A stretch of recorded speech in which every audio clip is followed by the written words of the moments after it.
Hello dear students, welcome back to our channel target semester. तो आज की class में हम लोग एलयून यूनिवर्सिटी से एफिलेटेड जितने भी कॉलेजेस हैं उसमें जितने भी बच्चों ने बीएससी लिया हुआ है, बीएससी मैथ्स या फिर बीएससी बायो, ठीक है, तो उसका हम लोग केमिस्ट्री का यूनिट 1 स्टार्ट करने वाले हैं। ठीक है, तो केमिस्ट्री का यूनिट 1 है क्या भाई? केमिस्ट्री का यूनिट 1 है आपका एटॉमिक स्ट्रक्चर। ठीक है, तो जो कि एटॉमिक स्ट्रक्चर एक ऐसा टॉपिक है जो काफ़ी फैमिलियर टॉपिक है ना। जो एटॉमिक स्ट्रक्चर है ना, वो हम लोगों ने ऑलरेडी आपने 11th में पढ़ा हुआ है, बचपन में पढ़ा हुआ है। ये केमिस्ट्री की क्या एक तरीके से नींव है। ठीक है, जो हम लोग फर्स्ट टाइम स्टार्ट करते हैं केमिस्ट्री पढ़ना, तो एटॉमिक स्ट्रक्चर 11th से देखो क्या होता है, ग्रेड बढ़ने लगते हैं। तो 11th में सबसे पहले हम लोग एटॉमिक स्ट्रक्चर की पढ़ाई करते हैं। ठीक है, तो अगर हम लोग एटॉमिक स्ट्रक्चर की बात करें ना, तो पहली इसकी जो आपकी पहली रिकॉग्नाइज थ्योरी थी, है ना, पहली रिकॉग्नाइज थ्योरी थी, वो जॉन डेल्टन ने क्या की थी? जॉन डेल्टन ने 1809 अराउंड दी थी। ठीक है, इससे पहले क्या थी? अभी एटम्स की कोई बात नहीं थी। ठीक है, इससे पहले क्या था? एटम की कोई बात नहीं थी। कोई इतना स्ट्रक्चर, ये सारी चीज़ें हम लोग नहीं पढ़ते थे। पहली बार इन्होंने, जॉन डेल्टन ने अपनी एक थ्योरी दी जिसका नाम था डेल्टन एटॉमिक थ्योरी। क्या था? Dalton atomic theory. Dalton atomic theory. अब इस डेल्टन एटॉमिक थ्योरी में जॉन डेल्टन ने बोला क्या भाई? क्या बोला? तो इन्होंने ये बताया, अब देखो है क्या, एटॉमिक स्ट्रक्चर को पढ़ने के लिए हम लोग बेस से स्टार्ट करना ज़रूरी है। अब देखो ये हो सकता है ये सारी चीज़ तुम्हारी, ये जो बेसिक चीज़ है ना जॉन डेल्टन थ्योरी, वो आपकी ना पूछे एग्जाम में, पर हमें जानना तो ज़रूरी है। हो सकता है किसी को 11th-12th की चीज़ काफ़ी अच्छे से याद हो, पर ये भी हो सकता है कि बच्चों भूल गए हों, रिवाइज़ करना बहुत ज़रूरी है। तो आज की क्लास हमारी क्या है? इंट्रोडक्शन की क्लास है। तो हम लोग इंट्रोडक्शन की क्लास में पहले आपकी स्टार्टिंग से चीज़ें स्टार्ट करेंगे। ठीक है, तो यहीं हम लोग बात कर रहे हैं कि जो एटॉमिक स्ट्रक्चर था, वो आपका स्टार्ट हुआ था सबसे पहले, एक रिकॉग्नाइज थ्योरी दी थी जॉन डेल्टन ने, जो क्या थी 1819 में थी। उसको बोला गया क्या? डेल्टन एटॉमिक थ्योरी, है ना। अब ये जो डेल्टन एटॉमिक थ्योरी है, उसमें क्या बोला इन्होंने कि जो एटम होता है ना, वो हमारा क्या होता है? स्मॉलेस्ट पार्टिकल होता है यूनिवर्स में। अब भाई आज के टाइम देखो तो हम सबको पता है कि एटम हमारा क्या है? स्मॉलेस्ट पार्टिकल तो नहीं है यूनिवर्स का, है ना। बट उस टाइम 1800 की बात है भाई, उतने पहले में क्या है, ये बहुत बड़ी थ्योरी थी। उस टाइम तो कुछ नई डिस्कवरी थी, बड़ी डिस्कवरी थी, है ना। तो ये डिस्कवरी उन्होंने क्या की और क्या बोला कि जो एटम होता है वो क्या होता है? स्मॉलेस्ट पार्टिकल होता है यूनिवर्स का। ठीक है, atom is sorry atom is smallest particle smallest particle in the universe। ठीक है, ये बोला जॉन डेल्टन ने। और क्या बोला जॉन डेल्टन ने? और बोला कि ये जो तुम्हारा क्या है, एटम, ये फर्दर डिवाइडेड नहीं होता है। क्या होता है? ये एक तो स्मॉलेस्ट पार्टिकल है, दूसरा ये not further divided. Atom is not further divided. अब इसको हम लोग क्या कर सकते हैं? और डिवाइड नहीं कर सकते हैं, ये सबसे छोटा यूनिट है। ठीक है, ये बोला था डेल्टन ने। और क्या चीजें बोली थी? और चीजें बोली थी इन्होंने, और क्या बोली थी? डेल्टन एटॉमिक देख रहे हैं हम लोग।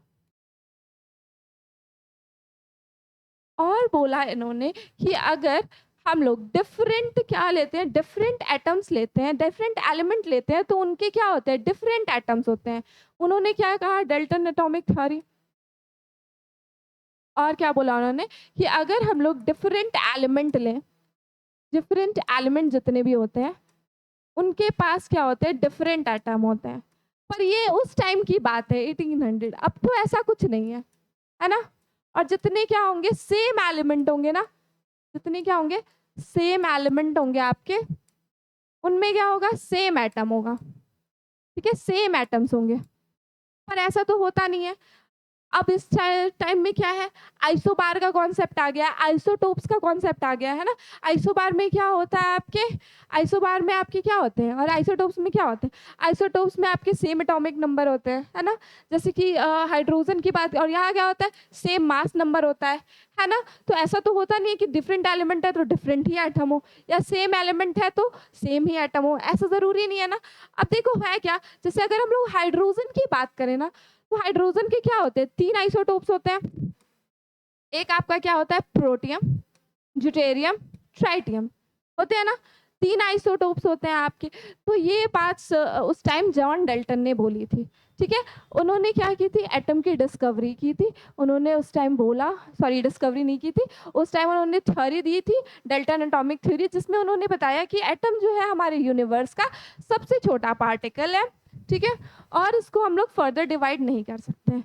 लेकिन बाद में हुआ क्या, जो साइंटिस्ट थे, बहुत सारे साइंटिस्ट, उन्होंने ने क्या किया, कुछ चीज़ें ऑब्जर्व की।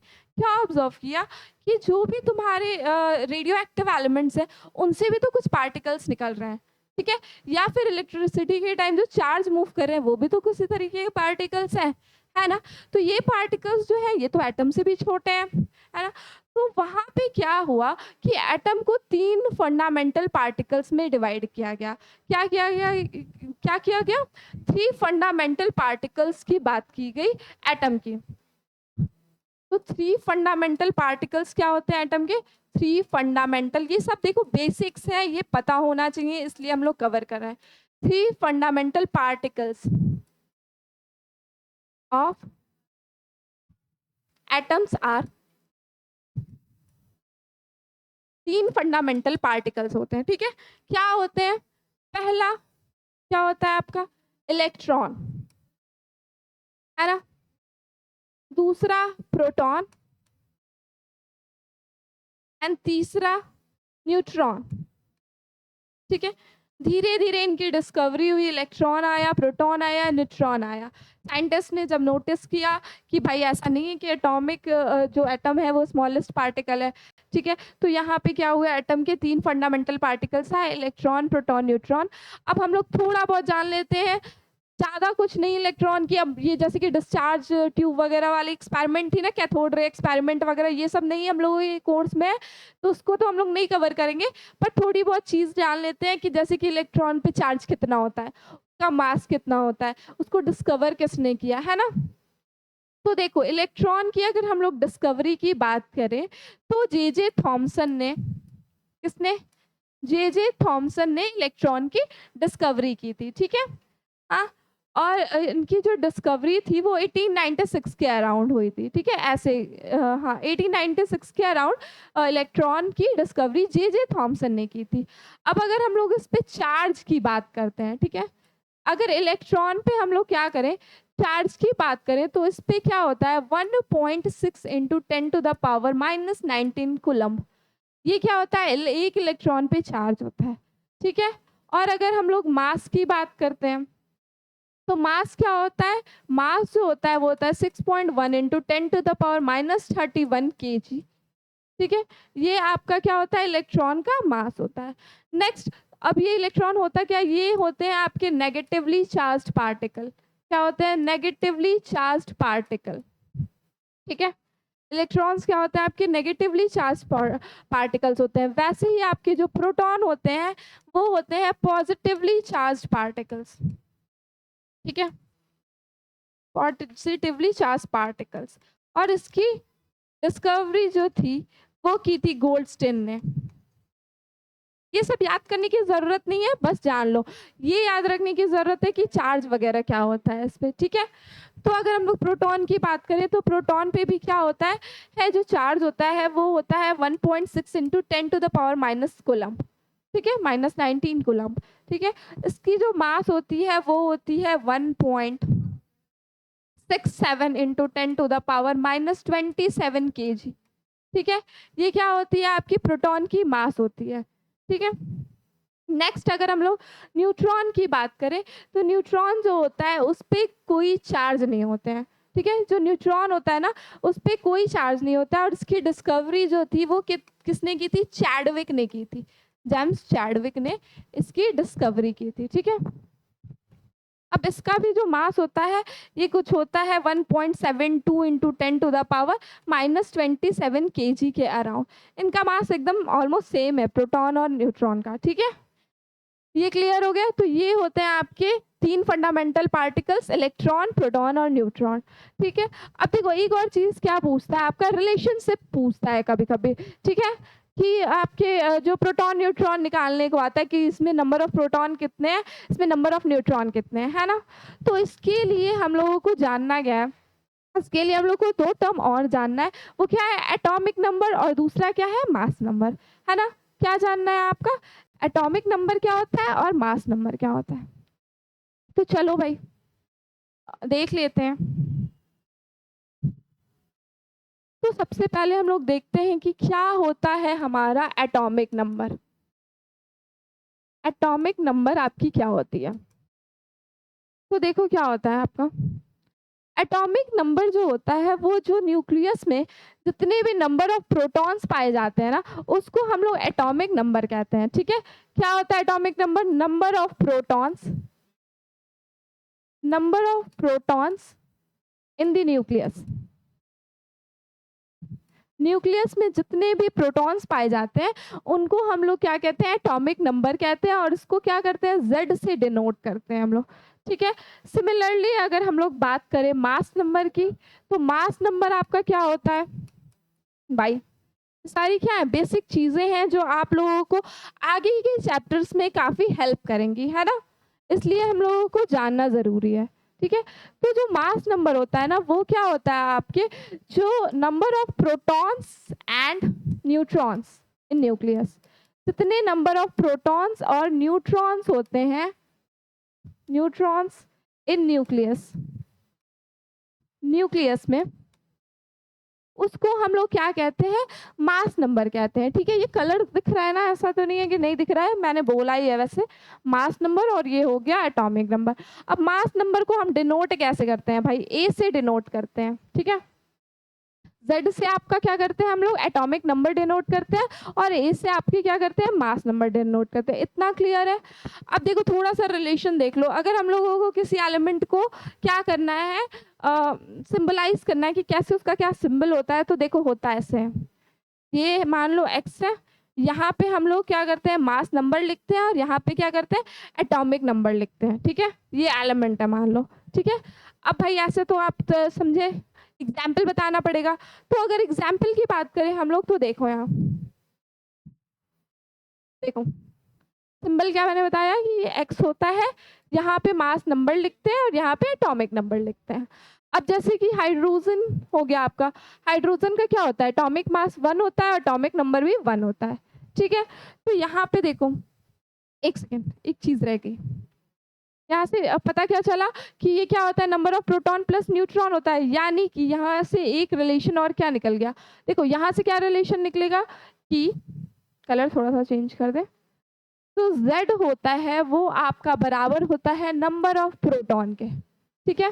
क्या कंक्लूजन निकला, जो एटॉमिक नंबर है वो आपका बराबर होगा नंबर ऑफ प्रोटॉन्स के, और यहाँ क्या होगा, जो आपका मास नंबर है वो बराबर होगा number of proton plus number of neutron के। क्लियर है। तो इन दोनों की हेल्प से हम लोग, ये जो 2 इक्वेशन है, इसके हेल्प से हम लोग जितने भी प्रोटॉन्स न्यूट्रॉन के जितने भी क्वेश्चंस आते हैं ना, वो हम लोग इजीली सॉल्व कर लेते हैं, ठीक है। ये आपके कंपटीशन में भी बहुत ऐसे क्वेश्चन पूछे जाते हैं। तो अब देखो भाई निकालते कैसे, एक दो एग्जाम्पल देख लो। देखो जैसे ये X है, मैंने बताया यहाँ पे क्या होता है, मास नंबर, और यहाँ पे क्या होता है, एटॉमिक नंबर। तो अगर हम लोग हाइड्रोजन की बात करें, तो इसका ये क्या है, 1 है, और इसका क्या होता है, एटॉमिक नंबर भी 1 होता है, और मास नंबर भी 1 होता है। तो अगर मैं बोल दूँ भी कि भाई इसमें नंबर ऑफ न्यूट्रॉन निकाल के बताओ, कि हाइड्रोजन में बताओ कि कितने न्यूट्रॉन होते हैं, या फिर कितने नंबर ऑफ प्रोटॉन होते हैं, तो नंबर ऑफ प्रोटॉन अगर निकालने के लिए बोलेगा, तो देखो निकालते हैं हम लोग कितने होते हैं।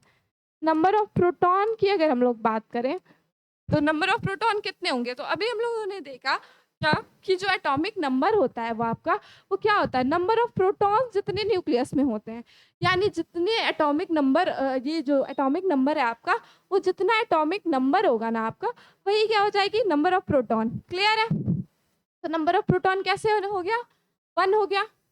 अब अगर हम लोगों को नंबर ऑफ न्यूट्रॉन निकालना हो भाई कि नंबर ऑफ न्यूट्रॉन कितना है, तो नंबर ऑफ न्यूट्रॉन अगर हम लोगों को पता करना है तो हम लोगों को एक और रिलेशन पता है। क्या रिलेशन पता है कि ए इज इक्वल्स टू होता है number of proton plus number of neutron. ठीक है, तो यहाँ से हम लोगों ने z is equals to P से ये तो पता कर लिया है कि कितना आपका प्रोटॉन है, यानी एक प्रोटॉन है तो प्रोटॉन की जगह वैल्यू रख दो 1, और एटॉमिक मास यानी कि मास नंबर जो है वो भी आपका कितना है 1 है।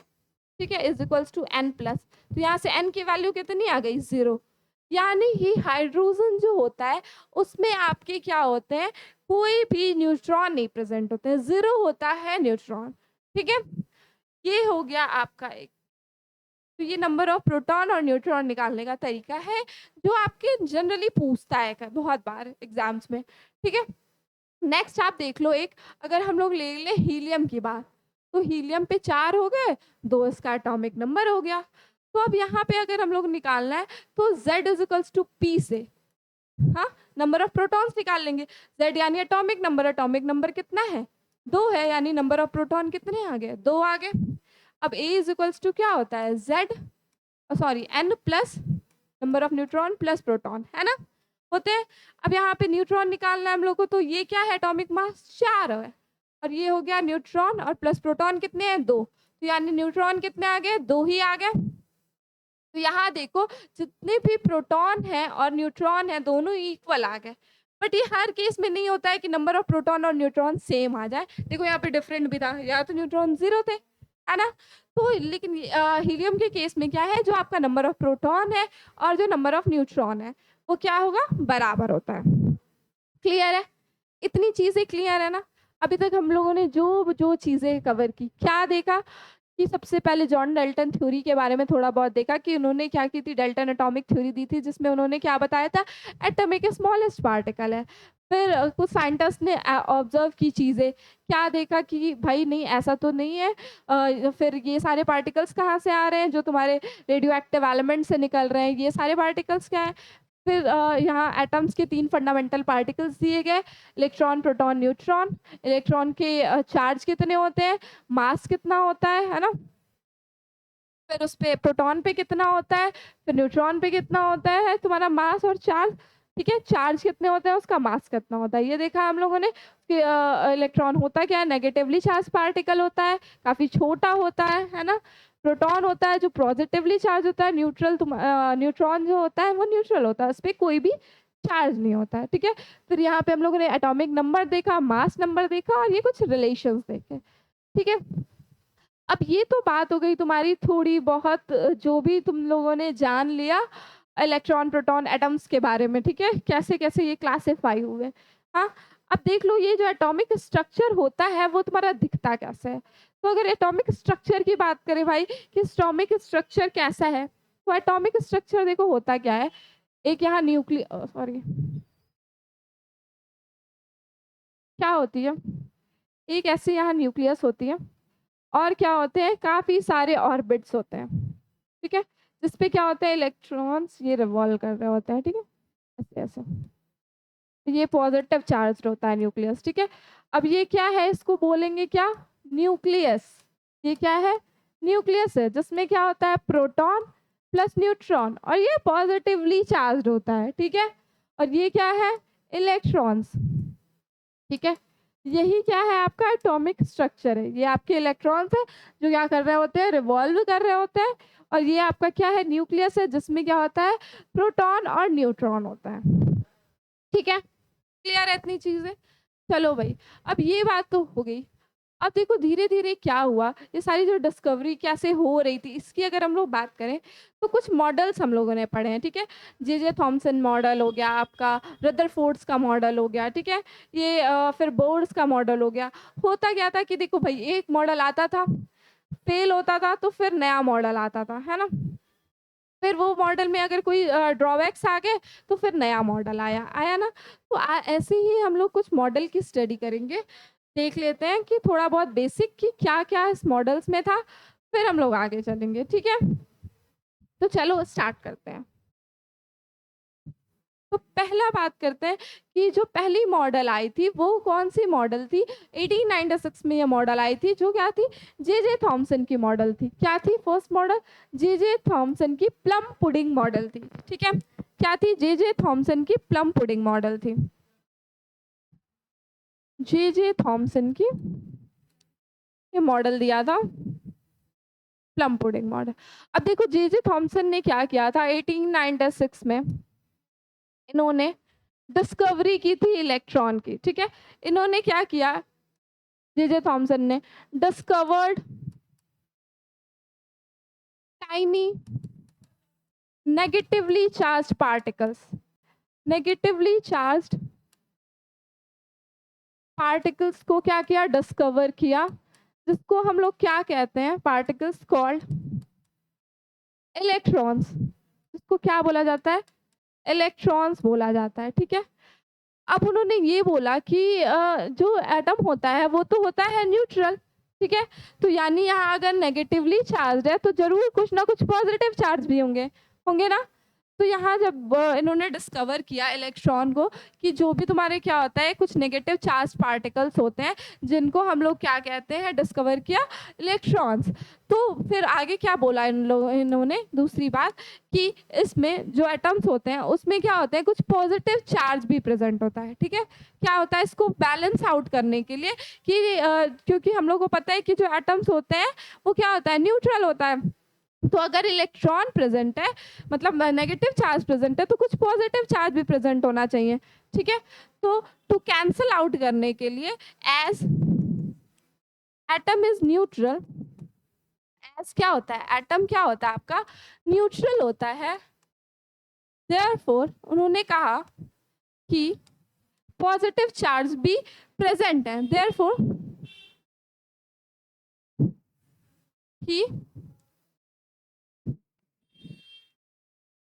he says some positive charge or positive charges are also present, ठीक है? are also present। अब ये चीज इन्होंने बताई क्यों? अब ये पॉजिटिव चार्ज क्यों है? इनको कैंसिल करने के लिए क्योंकि एटम आपका न्यूट्रल होता है, ये इन्होंने बताया। अब इसको ये इन्होंने जो बताया वो किसके थ्रू बताया? एक मॉडल दिया प्लम पुडिंग मॉडल, ठीक है? क्या दिया आपने? इन्होंने एक प्लम पुडिंग मॉडल की डिस्कवरी की। प्लम पुडिंग, पुडिंग होता है खाने वाली चीज, प्लम पुडिंग मॉडल। उसमें इन्होंने ये बताया सिंपली वर्ड्स में, या फिर हम लोग वाटरमेलन से कंपेयर कर सकते हैं। तो उन्होंने कहा कि एक स्फेयर टाइप का होता है, स्फेयर चार्ज होता है जिसमें क्या होते हैं? पॉजिटिव चार्ज प्रेजेंट होते हैं, ठीक है? एक स्फेयर होता है जिसमें क्या होते हैं? पॉजिटिव चार्ज प्रेजेंट होते हैं, और जो इलेक्ट्रॉन्स होते हैं ना वो उसमें एम्बेडेड होते हैं, ठीक है? क्या होते हैं? इलेक्ट्रॉन्स उसमें एम्बेडेड होते हैं, ठीक है? ऐसा कुछ देखो एक स्फेयर जैसा होगा, उसमें क्या होगा? कुछ ऐसे कलर भी डाल देते हैं, ऐसे ही होंगे कुछ ऐसे पिंक पिंक पिंक पिंक, ऐसा कुछ। जैसे वाटरमेलन होता है ना, वाटरमेलन में जो रेड वाला जो पार्ट होता है ना आपको, उसको उन्होंने उन्होंने कहा पॉजिटिव चार्ज, और जो तुम्हारे जो सीड्स होते हैं उसको कहा उन्होंने वो क्या होते हैं? आपके इलेक्ट्रॉन्स होते हैं, नेगेटिव चार्ज होते हैं, ठीक है? क्या बोला उन्होंने? कि ये जो होता है वो आपका प्रोटॉन होता है, पॉजिटिव चार्ज, और ये आपके क्या होते हैं? नेगेटिव चार्ज इलेक्ट्रॉन होते हैं। यही जो मॉडल था ना उनका प्लम पुडिंग मॉडल था, ठीक है? इसका ड्रॉबैक क्या हुआ? प्लम पुडिंग मॉडल में इन्होंने क्या बोल दिया कि भाई देखो एक स्फेयर जैसा होता है, स्फेरिकल शेप में एटम होता है, उसमें होता क्या है आपका?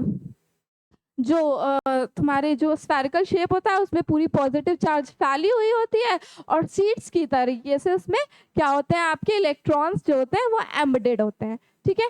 तो ये जो थी मॉडल वो उनकी क्या थी? Plum pudding model. उन्होंने प्रोटॉन और इलेक्ट्रॉन को ऐसे एक्सप्लेन कर दिया। पर इनका ड्रॉबैक्स क्या आया भाई? उस टाइम तो देखो 1896 में जब ये मॉडल आया तो जे थॉमसन की काफ़ी ये बड़ी डिस्कवरी थी, ठीक है। उन्होंने बोला गया कि भाई ये तो बहुत बड़ी बात है कि इलेक्ट्रॉन की डिस्कवरी हुई, प्रोटॉन के बारे में हुआ बात, ठीक है। इलेक्ट्रॉन होता है, प्रोटॉन होता है इसमें। लेकिन इन्होंने क्या किया था, जब आगे रदरफोर्ड ने जब क्या किया, एक्सपेरिमेंट किया अपना, एक गोल्ड फॉयल एक्सपेरिमेंट उन्होंने किया। ये उनके स्टूडेंट ही थे, उनको ये नहीं पता था कि इनका मॉडल गलत है। लेकिन जब उन्होंने क्या किया, एक्सपेरिमेंट किया, गोल्ड फॉयल एक्सपेरिमेंट, तो वहाँ ने देखा कि वहाँ पे कुछ हार्ड सा पार्ट पाया जा रहा था जिसको उन्होंने न्यूक्लियस का नाम दिया, ठीक है। तो इन्होंने क्या थी, इनका ड्रॉबैक ये था कि इन्होंने कोई न्यूक्लियस के बारे में डिस्कवर नहीं किया था, कोई चीज़ नहीं बताई कि न्यूक्लियस क्या होती है, क्या होता है, ठीक है। ये सारी चीज़ें कुछ नहीं एक्सप्लेन की थी, ठीक है। उन्होंने बस ये बताया था कि एक इलेक्ट्रॉन होते हैं, प्रोटॉन होते हैं और ऐसे ये डिस्ट्रीब्यूट होते हैं, ठीक है। तो यही था आपका जे थॉमसन का मॉडल। फिर मतलब 1911 में क्या हुआ, रदरफोर्ड आए। रदरफोर्ड ने अपने स्टूडेंट्स के साथ और भी मतलब बहुत सारे लोगों के साथ मिलके एक एक्सपेरिमेंट किया, ठीक है। क्या किया, एक एक्सपेरिमेंट किया, गोल्ड फॉयल एक्सपेरिमेंट था, या अल्फा स्कैटरिंग एक्सपेरिमेंट उसको कहते हैं, ठीक है। अल्फा स्कैटरिंग एक्सपेरिमेंट किया। उसमें उन्होंने ऑब्जर्व क्या किया, देखो रदरफोर्ड के मॉडल पे अब आते हैं। ड्रॉबैक इसका यही है कि न्यूक्लियस को इन्होंने बात नहीं की थी, स्टेबिलिटी की बात नहीं की थी, बस ये बता दिया था कि इलेक्ट्रॉन्स होते हैं, प्रोटॉन्स होते हैं, ठीक है। इतनी ही बात बताई थी। अब क्या हुआ, रदरफोर्ड का मॉडल आया। देखो रदरफोर्ड पहले पढ़ लेते हैं स्कैटरिंग एक्सपेरिमेंट में क्या था। Rutherford's scattering experiment, scattering experiment. अब इसमें देखो इन्होंने कहा क्या था, रदरफोर्ड के स्कैटरिंग एक्सपेरिमेंट में ये सारी चीज़ें जो है वो आप लोग ऑलरेडी 11th वगैरह में पढ़ चुके हो। मैं आपको क्या कर रही हूँ, मेन मेन चीज़ें बता दे रही हूँ, ठीक है, कि इसमें जानना क्या चीज़ है, याद क्या रखनी है आपको, ठीक है। तो देखो क्या है, रदरफोर्ड के स्कैटरिंग एक्सपेरिमेंट में उन्होंने क्या किया, ये 1911 में इन्होंने दिया था, ठीक है। क्या किया था, 1911 में ये एक्सपेरिमेंट ले आए थे। इसने इसमें क्या किया कि अल्फा पार्टिकल्स को लिया, ठीक है। अल्फा पार्टिकल्स को क्या किया, स्कैटर कराया। एक बहुत ही थिन, बहुत ज़्यादा थिन, मतलब बहुत ही ज़्यादा थिन गोल्ड फॉइल था उससे, ठीक है। क्या कराया उन्होंने, ऐसे कुछ लिया होगा, यहाँ पे कुछ अल्फा पार्टिकल्स ऐसे, मतलब बस ये अल्फा पार्टिकल्स निकल पा रहे हो ऐसा, ऐसा कुछ। और यहाँ क्या किया, एक गोल्ड फॉइल लगाया और यहाँ कुछ स्क्रीन जैसा था, फ्लोरेसेंस की स्क्रीन होती है आपकी, यहाँ पे इसको वो किया, ठीक है। इस पे मतलब डाला अल्फा पार्टिकल्स को। तो उन्होंने ऑब्जर्व क्या किया, ऑब्जर्व ये किया कि बहुत सारे जो पार्टिकल्स थे वो तो वैसे ही चले जा रहे थे, ठीक है, वैसे ही क्रॉस कर जा रहे थे। फिर क्या हो रहा था, और क्या हो रहे थे, कुछ ऐसे पार्टिकल्स हो रहे थे जो क्या कर रहे थे, बहुत ज़्यादा ही आपका डिफ्रैक्शन दिखा रहे थे, ठीक है। कुछ इतना दिखा रहे थे, कुछ इतना दिखा रहे, कुछ ऐसे ही आपके चले जा रहे थे, ठीक है। कुछ क्या हो रहे थे, ऐसे ही चले जा रहे थे, हैं। और मतलब कुछ क्या बहुत ज़्यादा मात्रा में क्या हो रहे थे, सीधे सीधे चले जा रहे थे, ठीक है। और क्या हो रहे थे, कुछ क्या हो रहे थे, काफ़ी ज़्यादा एंगल पे क्या कर रहे थे, डिफ्रेक्ट कर रहे थे। और 1 in million क्या थे, जैसे गए वैसे ही आपके क्या कर रहे थे, ये बाउंस बैक कर जा रहे थे, ठीक है। 1 in million, बस 1 in million, मिलियंस में 1, ठीक है। क्या किया उसने, वो गया टकराया गोल्ड फॉइल से और वापस आ गया, ठीक है, जैसे गया वैसे आ गया। तो इससे उन्होंने कुछ कॉन्क्लूजन्स निकाले। क्या किया, इस एक्सपेरिमेंट से उन्होंने कुछ कॉन्क्लूजन्स निकाले। अब कॉन्क्लूजन्स देखो भाई क्या क्या निकाले। पहला निकाला कि एटम्स में मोस्ट ऑफ द स्पेस जो होता है, most of the space in atoms are empty. वो क्या होता है, खाली होता है, ठीक है। और क्या बताया कि एक कुछ छोटी सी कुछ हार्ड स्फेयर्स ऐसी चीज़ें पाई जाती है जो पॉजिटिवली चार्ज होती है, जिसको उन्होंने क्या किया, न्यूक्लियस का नाम दिया, ठीक है। क्या, स्मॉल, क्या बोला कि एक स्मॉल हार्ड स्फेयर पाया जा रहा है, जहाँ से क्या हो रहा है, अगर उससे टकरा रहा था तो काफ़ी ज़्यादा एंगल पे डिफ्रैक्शन हो रही थी, है ना। तो उसको उन्होंने कहा कि एक स्मॉल हार्ड स्फेयर पाया गया। स्मॉल हार्ड स्फेयर होता है उसमें जो क्या होता है,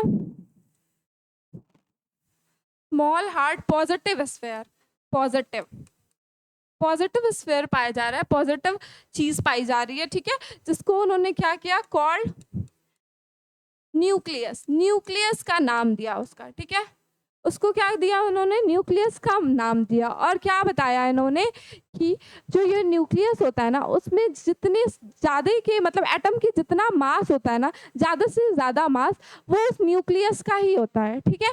बाकी स्पेसेस जो है वो तुम्हारे क्या होते हैं, वहाँ तो इलेक्ट्रॉन्स घूम रहे होते हैं, वो स्पेस काफ़ी खाली होता है, ठीक है, वहाँ पे कोई उसका मास नहीं होता है एटम्स में। एटम का जितना भी मास होता है, ज़्यादा से ज़्यादा मास, वो क्या होता है, न्यूक्लियस पे पाया जाता है, ठीक है। तो इनका मॉडल अगर हम लोग बात करें तो देखो ऑब्जर्व क्या क्या किया था कि जितनी भी ज़्यादा से ज़्यादा क्या है, स्पेस आपका खाली है, हाँ। और क्या बताया कि एक हार्ड स्फेयर जैसा होता है आपका, वो क्या होता है आपका हार्ड स्फेयर जैसा, जो क्या होता है पॉजिटिव हार्ड स्फेयर होता है, वो उसको क्या कहा उन लोगों ने, उन्होंने न्यूक्लियस का नाम दिया, ठीक है।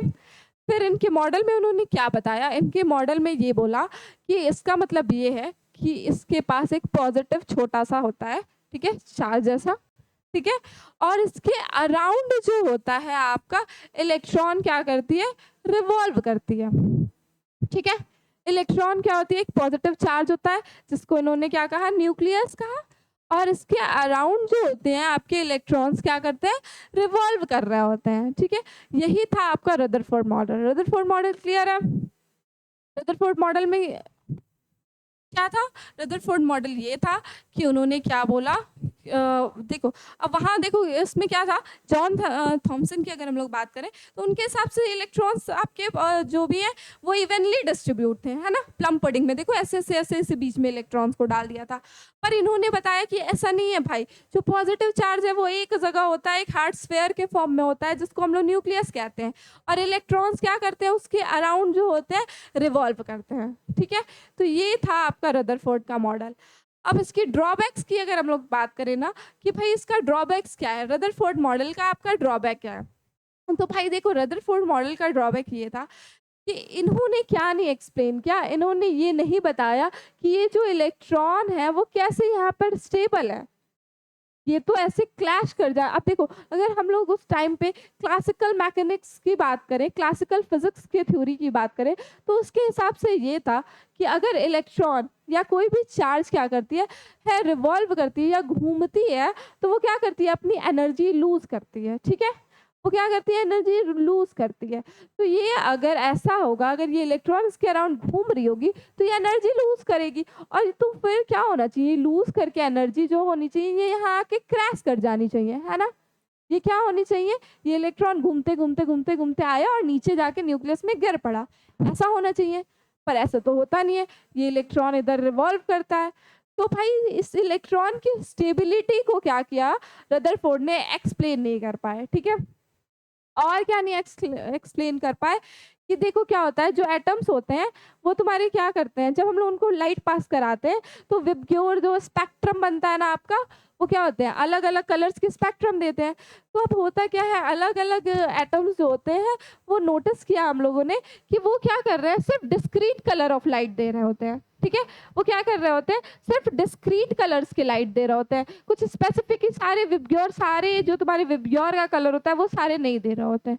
तो इसके रीजन को भी वो क्या करे, एक्सप्लेन नहीं कर पाए, ठीक है। हाइड्रोजन स्पेक्ट्रम को नहीं एक्सप्लेन कर पाए।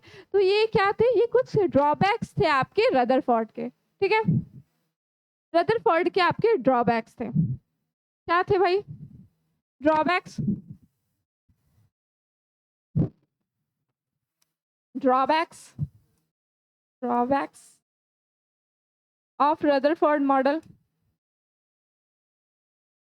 Rutherford model. अब रदरफोर्ड मॉडल की अगर हम लोग ड्रॉबैक्स की यहाँ बात करें तो पहला ड्रॉबैक्स आपका यही हो गया कि ये स्टेबिलिटी ऑफ इलेक्ट्रॉन को नहीं एक्सप्लेन कर पाए, स्टेबिलिटी को नहीं बता पाए इलेक्ट्रॉन के, स्टेबिलिटी ऑफ इलेक्ट्रॉन, ठीक है। फिर तुम्हारे कलर्स को नहीं बता पाए, ठीक है। हाइड्रोजन लाइन स्पेक्ट्रम को एक्सप्लेन नहीं कर पाए, लाइन स्पेक्ट्रम को, उसके डिस्क्रीट कलर को एक्सप्लेन नहीं कर पाए, वो के डिस्क्रीट कलर को ये क्या किए, एक्सप्लेन नहीं कर पाए। तो ये क्या था आपका कुछ ड्रॉबैक्स था, ठीक है? तो भाई ये आपके क्या ड्रॉबैक्स थे। अब जहाँ पे भी ड्रॉबैक्स आते हैं ना, तो फिर क्या होता है नए मॉडल आते हैं। ये आपके 1911 में ये आप इन्होंने एक्सपेरिमेंट किया था, फिर ये सब ऑब्ज़र्व किया था, फिर ये मॉडल दिया था, ठीक है? तो फिर उसके बाद जब ये इसका ड्रॉबैक हो गया ना, तो इनका मॉडिफाइड मॉडल आया। इसी मॉडल को क्या किया बोह्र ने क्या किया, इसको मॉडिफाइड किया नील बोह्र ने, और क्या किया एक 1930 में नया मॉडल लाया, नील बोह्र एटॉमिक मॉडल, ठीक है? तो अब हम लोग थोड़ा-सा देख लेते हैं बोह्र एटॉमिक मॉडल क्या होता है आपका, ठीक है? इन्होंने क्या किया था, जो चीज़ें वो नहीं एक्सप्लेन कर पाए, उसको बोर्ड ने एक्सप्लेन किया, ठीक है? क्या किया, जो ये चीज़ें बताए कि भाई ये न्यूक्लियस के अराउंड है, वो तो एक्सेप्टेबल थी, पर उन्होंने क्या किया, जो चीज़ें ये नहीं एक्सप्लेन पर कर पाए, उसको इसको एक्सप्लेन किया। यानी इसीलिए इसको रदरफोर्ड का मॉडिफाइड मॉडल बोला गया, ठीक है? इसको उन्होंने मॉडिफाई किया, ठीक है? उसकी चीज़ें को एक्सप्लेन किया। क्लियर है?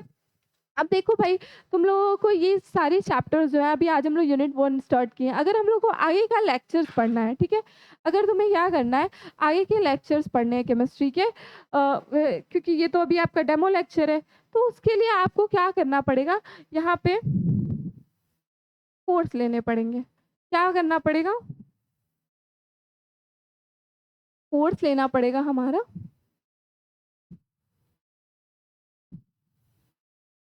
सारथी बैच हमारा कोर्स लेना पड़ेगा। अभी हम इसके एक्सप्लेन करती हूँ उसके बारे में, ठीक है? तो पहले यहाँ आप लोग देख लो कि बोर मॉडल क्या है आपका। बोर मॉडल जो है आपका ना, वो क्या हुआ, इसको हम लोग ने क्या कहा, मॉडिफाइड मॉडल कहा। ये क्या है आपका, मॉडिफाइड मॉडल है रदरफोर्ड का। क्या है, मॉडिफाइड मॉडल है आपका रदरफोर्ड का। अब इस मॉडल में इन्होंने क्या बोला, इसमें बोर्ड ने इसमें क्या बताया, इसमें बताया कि जो आपके इलेक्ट्रॉन्स रिवॉल्व कर रहे होते हैं ना, जो आपके क्या होते हैं इलेक्ट्रॉन्स न्यूक्लियस के अराउंड रिवॉल्व कर रहे होते हैं, उसमें वो क्या होते हैं, एक फिक्स्ड पाथ में रिवॉल्व कर रहे होते हैं, जिनको हम लोग ऑर्बिट का नाम देते हैं, ठीक है? क्या होता है, जो इलेक्ट्रॉन्स होते हैं, electrons revolve around nucleus in fixed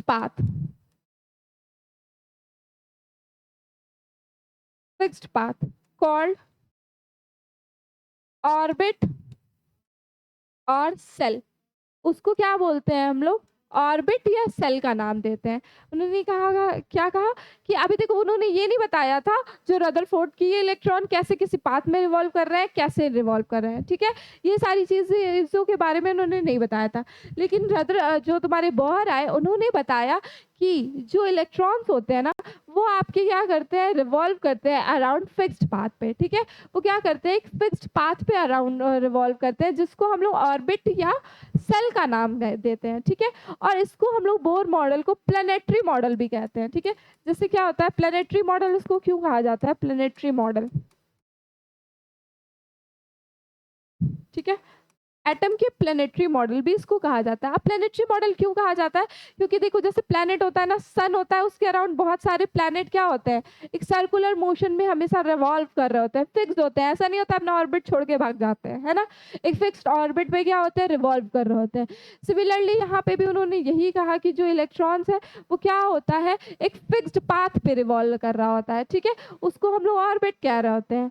और हर एक ऑर्बिट जो होती है ना, उसकी क्या होती है, फिक्स्ड एनर्जी होती है, ठीक है? Each orbit each orbit have fixed energy, ठीक है?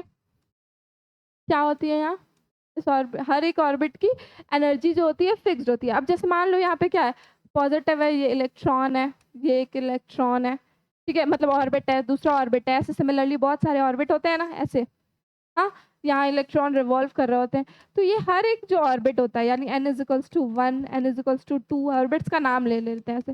कुछ सेल भी बोलते हैं हम लोग, ठीक है? सेल भी इसको बोलते हैं।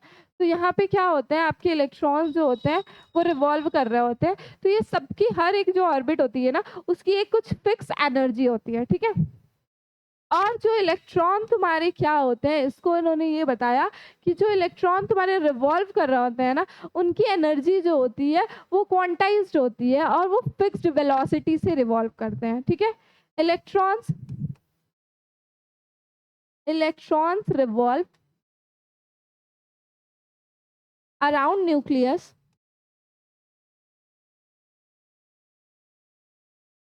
Have fixed velocity, fixed velocity, ठीक है। क्या इनकी वेलोसिटी क्या होती है, फिक्स्ड होती है, इसलिए ये डाउन नहीं करते हैं, ये इनकी एनर्जी भी क्वांटाइज्ड होती है, ठीक है। इलेक्ट्रॉन जो होते हैं यहाँ पे जो घूम रहे होते हैं, ये अपनी जब घूमते हैं ना, ये यहाँ क्या कर रहे होते हैं, जब रिवॉल्व कर रहे होते हैं तो ये अपनी एनर्जी को क्या करते हैं, लूज या गेन नहीं कर रहे होते हैं, ठीक है। ये लूज या गेन नहीं कर रहे होते हैं अपनी एनर्जी को, ये जिस एनर्जी में रहते हैं उसी में रिवॉल्व कर रहे होते हैं, ठीक है।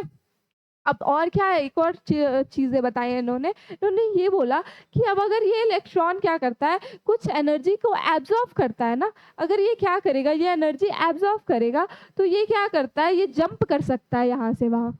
एक ऑर्बिट से दूसरे ऑर्बिट में क्या कर सकता है, जंप कर सकता है। इसको हम लोग क्या बोलते हैं, एक्साइटेड स्टेट का नाम देते हैं, ठीक है। क्या करता है, क्या कर सकता है ये इलेक्ट्रॉन, यहाँ से यहाँ जंप कर सकता है जब ये क्या करेगा, एनर्जी एब्ज़ॉर्ब करेगा, ठीक है। और क्या करेगा, जब ये एनर्जी को रिलीज करेगा तो ये वापस क्या करेगा, एक्साइटेड स्टेट से अपने ग्राउंड स्टेट में आ जाएगा, ठीक है। तो ये बातें जो थी ये भी बोहर ने अपने मॉडल में बताई थी, ठीक है। तो क्या क्या बताया था उन्होंने कि आपका जो तुम्हारा इलेक्ट्रॉन्स होता है वो क्या कर रहा होता है, रिवॉल्व करता है न्यूक्लियस के अराउंड एक फिक्स्ड पाथ में, जिसको हम लोग ऑर्बिट कहते हैं या फिर सेल कहते हैं। और हर एक ऑर्बिट जो होती है वो आपकी क्या होती है, या ऑर्बिट कहो या सेल कहो, ठीक है, उसकी क्या होती है, फिक्स्ड एनर्जी होती है, ठीक है। और ये जो सेल्स होते हैं ना, अब इससे थोड़ा यहाँ सुंदर सा बना लेते हैं, ऐसे होता है, ऐसे होते हैं, ये ऑर्बिट्स हो रहे होते हैं, ठीक है। ये ऑर्बिट्स हो रहे होते हैं, यहाँ इलेक्ट्रॉन क्या होता है, रिवॉल्व कर रहे होते हैं, ऐसे ऐसे कुछ ऐसे ऐसे, ठीक है, ऐसे रिवॉल्व कर रहे होते हैं, ठीक है। तो उन्होंने ये बताया कि इनकी जो तुम्हारी ये फिक्स्ड पाथ में रिवॉल्व कर रहे होते हैं, इनको हम लोग सेल कहते हैं। और ये जो तुम्हारे सेल्स होते हैं ना, उनका हम लोग नाम देते हैं KLMN, ऐसे ना नाम देते हैं हम लोग सेल्स का, ठीक है। तो ये क्या होता है, इनके सेल्स होते हैं, क्लियर है। तो ये था आपका बोर एटॉमिक मॉडल। और इन्होंने ये भी चीज़ एक्सप्लेन की, क्या एक्सप्लेन किया, कहा कि जैसे मान लो हाइड्रोजन लाइक पार्टिकल है, ठीक है। अब वो ये था ना कि वो क्यों डिस्क्रीट कलर देते हैं, उसको भी उन्होंने एक्सप्लेन किया। कहा कि अगर हाइड्रोजन है, मान लो यहाँ पे हाइड्रोजन गैस है, इससे जब हम लोग पास कराते हैं व्हाइट लाइट को, तो होता क्या है, ये कुछ अभी मैंने बताया ना कि ये क्या होते हैं, कुछ एनर्जी एब्जॉर्ब करते हैं, तो फिर ये एक्साइटेड, और सबकी क्या होती है, सब कुछ कुछ अमाउंट ऑफ एनर्जी, मतलब हर एक एटम की कुछ क्या होती है, फिक्स्ड होती है कि भाई इतना ये एनर्जी एब्जॉर्ब कर लेगा, ठीक है। तो ये जितना एनर्जी एब्जॉर्ब कर सकता है ना, तो ये जिस जिस लाइट की कलर की एनर्जी को ऑब्जर्व करता है वो नहीं दिखाता है, और बाकी जितने भी कलर्स होते हैं वो ये क्या करते हैं, यहाँ स्क्रीन पे दिखने लगते हैं, ठीक है। क्या होता है, बाकी कलर्स जो जो तुम्हारे एब्जॉर्ब हो जाएंगे उनके कलर नहीं दिखेंगे पार्टिकल्स, और जितने बच जाएंगे उनके कलर्स यहाँ स्क्रीन पे क्या होने लगते हैं, शो करने लगते हैं, ठीक है। तो ये रीजन को भी ये इन्होंने बताया था, ठीक है। तो ये है हमारा बोर मॉडल, ठीक है, क्लियर है। अब ये बोर मॉडल है, इनका भी ड्रॉबैक ये था कि इन्होंने क्या किया था, लाइन स्पेक्ट्रम को आपके, ये जो लाइन स्पेक्ट्रम है ना, उसको आपके एक्सप्लेन तो किया था, इसको हाइड्रोजन लाइक के लिए सिर्फ एक्सप्लेन किया था, है ना। इन्होंने क्या बताया था, सिर्फ हाइड्रोजन लाइक स्पेक्ट्रम के लिए लाइन स्पेक्ट्रम को की प्रॉपर्टीज को बताई थी, बाकी एटम्स की तो बात ही नहीं की थी, ठीक है। तो ये जो था वो बोर का क्या था, ड्रॉबैक था। तो भाई आज की क्लास में हम लोगों ने क्या क्या कवर किया, आज की क्लास में तुम लोगों ने बेसिक से देखा कि एटॉमिक स्ट्रक्चर कैसे आया। सबसे पहले डल्टन की एटॉमिक थ्योरी आई 1809 में, ठीक है। फिर उसके बाद आपका आया डल्टन एटॉमिक थ्योरी के बाद उन्होंने पार्टिकल्स के फंडामेंटल पार्टिकल्स निकाले, इलेक्ट्रॉन प्रोटॉन न्यूट्रॉन, ये क्या है, रिलेशनशिप होते हैं प्रोटॉन न्यूट्रॉन, कैसे निकाला जाता है ना। फिर उसके बाद आपके मॉडल्स आए, जे थॉमसन का मॉडल आया, प्लम पुडिंग मॉडल, ठीक है। उन्होंने उसमें बोला कि इलेक्ट्रॉन ऐसे से डिस्क्रीटली, मतलब आपके क्या होते हैं, सीड्स की तरह बिखरे पड़े होते हैं, ठीक है। फिर आपका आया उससे मॉडिफ़ाई करके रदरफोर्ड का, उन्होंने न्यूक्लियस के बारे में बताया कि एक सेंटर में पॉज़िटिव छोटा-सा पार्ट होता है, जो क्या होता है ज़्यादा से ज़्यादा मास कवर किया होता है एटम का, ठीक है? उसके अराउंड जो होता है रिवॉल्व, उन्होंने ये बस बोला था ना कि उसके अराउंड क्या करता है, इलेक्ट्रॉन रिवॉल्व करता है। ये नहीं बताया था कि किसी फ़िक्स्ड पाथ में करता है या कैसे करता है। इसी वजह से वो क्या कर रहे थे, स्टेबिलिटी को वो एक्सप्लेन नहीं कर पाए थे, ठीक है? जिसकी वजह से नया मॉडल लाना पड़ा, बोहर का मॉडल आया, उन्होंने स्टेबिलिटी को एक्सप्लेन किया, बताया कि जो तुम्हारी इलेक्ट्रॉन्स होते हैं वो फिक्स्ड ऑर्बिट में घूम रहे होते हैं, इनकी जो एनर्जी होती है वो क्वांटाइज़्ड होती है। ये हर एक जो ऑर्बिट होते हैं उनकी क्या होती है, स्पेसिफिक एनर्जी होती है, ठीक है? एनर्जी की वैल्यू होती है। ये जो होते हैं फिक्स्ड वेलोसिटी से घूम रहे होते हैं, ठीक है? यहाँ पे सेंट्रीपिटल फ़ोर्स लग रहा होता है, ठीक है? यहाँ पे ये ऐसे घूम रहे होते हैं। तो ये बताया, फिर बताया कि जो भी लाइट्स एब्ज़ॉर्ब होती हैं उनको कलर को नहीं शो करता है हाइड्रोजन लाइक एटम्स, और बाकी जो बच जाते हैं उनको क्या करता है वो शो करता है, इसलिए यहाँ डिस्क्रीट कलर्स दिखते हैं, ठीक है? तो ये सारी चीज़ें उन्होंने एक्सप्लेन की, ओके? तो ये था हमारा आज का लेक्चर। अब देखो अगर आपको क्या करना है, आगे के लेक्चर पढ़ने हैं ना, तो भई अब देखो ये आज के लेक्चर्स में हम लोगों ने पढ़ा, ठीक है? ये सारी चीज़ें कवर की, सारी बेसिक इंट्रोडक्शन क्लास थी आपकी ये एटॉमिक स्ट्रक्चर की। अब आगे जितनी भी तुम्हारे हुंस रूल है, क्वांटम नंबर है, तुम्हारा अबाउ प्रिंसिपल है, अगर ये सारी चीज़ें बाकी की जो तुम्हारे चारों यूनिट्स हैं उसको कवर करना है आपके जो भी बीएससी फर्स्ट सेमेस्टर के लिए, तो उसके लिए आपको हमारे ये बैच को जॉइन करने की ज़रूरत है। वो क्या है? सारथी बैच। सारथी बैच को आप जॉइन करिए। आप जाइए प्ले स्टोर पे टारगेट गुरुकुल, बहुत बच्चे ऐसे भी होंगे जिन्होंने ऑलरेडी एंट्रेंस से ही जॉइन कर रखा होगा, ठीक है? ग्रुप होगा उनके पास और ऑलरेडी टारगेट गुरुकुल ऐप, ठीक है? तो उस पे जाइए, ये सारथी बैच को परचेज़ कीजिए, ठीक है? जो सिर्फ़ क्या है काफ़ी अफोर्डेबल प्राइस में है, जो क्या है 599, ठीक है? 599 में आपकी ये क्या है, ये बैच है जिसमें आपको कितने सारे फीचर्स मिल रहे हैं। अगर आप मैथ्स के हो या आपकी बायो के हो, तो केमिस्ट्री ही नहीं, केमिस्ट्री के साथ-साथ आपको फिज़िक्स कवर करने को मिलेगा, जूलॉजी, बॉटनी, मैथ्स, ये सारी चीज़ें आपको साथ में मिलेगी, ठीक है? तो यहाँ पे देखो क्या है, अगर आप मान लो बायो के हो तो आप केमिस्ट्री, ज़ूलॉजी, बॉटनी एक ही जगह पढ़ सकते हो सिर्फ़ 599 में, है ना? सिर्फ़ 599 में आप ये तीनों चीज़ें पढ़ सकते हो। अगर मैथ्स के हो तो मैथ्स पढ़ सकते हो, फिज़िक्स पढ़ सकते हो और सब कुछ पढ़ाया जाएगा, है ना? सब कुछ, सारे लेक्चर्स कवर किए जाएँगे, नोट्स दिए जाएँगे आपके, ठीक है? ये देखो यहाँ लिखा हुआ है फीचर्स क्या-क्या है। आपके जितने भी थ्योरी क्वेश्चंस हैं, क्लास नोट्स, पीडीएफ, ये जो पढ़ाया जा रहा है उसको पीडीएफ में मिलेगा आपको, ठीक है? इम्पोर्टेंट्स, एमसीक्यूज़, सारे कोर्स पूरे कंप्लीट होते हैं, ठीक है? इम्पोर्टेंट एमसीक्यूज़, एग्ज़ाम एकदम एग्ज़ाम प्रोस्पेक्टिव से आपके एमसीक्यूज़ भी कवर कराए जाएँगे, ठीक है? जितने ज़्यादा यहाँ से बच्चे देखो क्या होता है एकदम बिल्कुल एमसीक्यूज़ मैच कर जाते हैं आपके एग्ज़ाम के, ठीक है? अगर आपको सेमेस्टर में टॉप करना है, अच्छे स्कोर करने हैं, तो भई इतना तो आप पे कर ही सकते हो, 599 इज़ अफोर्डेबल प्राइस, ठीक है? अगर आपको ग्रुप जॉइन करना है तो आपको लिंक नीचे दिया होगा, ठीक है? तो ग्रुप भी जॉइन कर सकते हैं, ठीक है? यहाँ पर्सनल मेंटरशिप भी आपको मिल रही है। देखो भाई नया फीचर है, पर्सनल मेंटरशिप। अब आप कॉलेज जॉइन कर रहे हो, तो नए डाउट्स आ सकते हैं। भाई स्कूल लाइफ़ और कॉलेज लाइफ़ काफ़ी डिफरेंट होती है ना?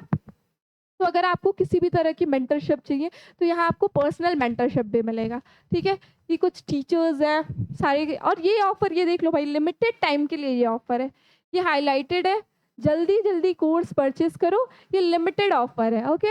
तो ये अगर आपको बीएससी से रिलेटेड, बीएससी फर्स्ट ईयर से जो भी कोर्सेज़ अगर आपको पढ़ाई करनी है, केमिस्ट्री पढ़ना है, मैथ्स पढ़ना है, सब कुछ पढ़ना है, तो आपको क्या जॉइन करना है? सारथी बैच टारगेट गुरुकुल पे, ओके? क्लियर है? तो चलो भई आज के लिए थैंक यू।